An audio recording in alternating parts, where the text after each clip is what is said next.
Waxaa ii bilowday sanad cusub, waqti cusub. Waxaan dareemayaa inaan waayay saaxiibo aan islahaa waqti badan baad wada qaadan doontaan, oo noloshiina wanaag, farxad iyo raynrayn baad kula noolaan doontaan.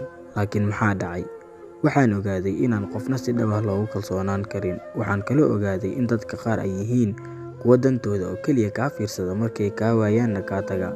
Maxaad isugu daalinaysaa soo celinta qof ka baxay noloshaada adigoo heli kara qof ka fiican qofkaasi?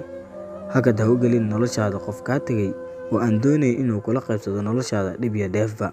Qofkii kaa tagay wuu soo laabanayaa, kan ku dhaawacay wuu soo laabanayaa.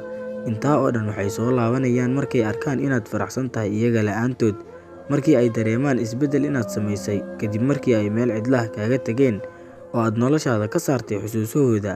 Isku day inaad isxakamayso markii aad xanaaqdo, waayo xanaaqu xag shaydaan buu ka ahaaday, shaydaanna waxaa laga abuuray naar. Ilaahay ha naga fogeeye.